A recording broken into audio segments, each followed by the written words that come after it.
Belt না করে এক পাশে দাঁড়ান। আমাদের গাড়িগুলোর জন্য জায়গা নেই, গাড়ি আসতেছে, আপনারা বের করবেন না। আমাদের উপজেলার নেতৃবৃন্দ আছে, পৌরসভার নেতৃবৃন্দ আছে, সম্পাদক জাভেদ ভাই আছে, যুবদলের যুবদলের নেতৃবৃন্দ আছে। আপনারা জায়গা নেন, এই পাশে যারা আছেন সবাই সরে যান, এই পাশ থেকে সবাই সরে যান, সব লোক সরে যান, যারা এখানে দাঁড়ায় আছেন সবাই সরে যান। এই যে কথা শুনে না, বাংলা কই না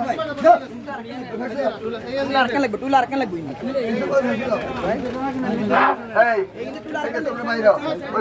যুবদলের আহ্বায়ক আবু হানিফ, সাধারণ সম্পাদক সদস্য সচিব মহিন এবং সিনিয়র যুগ্ম আহ্বায়ক মাকসুদুর রহমান মাসুদ সহ আমাদের কবিরহাট উপজেলা যুবদল আজকের যে আয়োজন করেছে, তত্ত্বাবধান করেছে, সেই কবিরহাট যুবদলের আহ্বায়ক সাদাত হোসেন, সিনিয়র যুগ্ম আহ্বায়ক নুর আলম চৌধুরী হিরণ,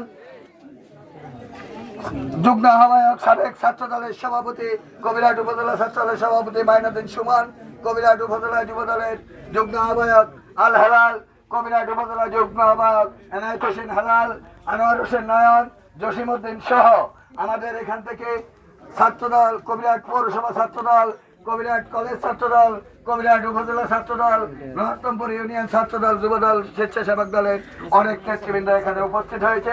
সকালের নাম বলা সম্ভব হচ্ছে না, তো আসলে আমরা এখানে বেশি সময় লিঙ্গার করবো না, আমাদের আরো 4টা প্রোগ্রাম আছে। সেই ক্ষেত্রে এখানে আমরা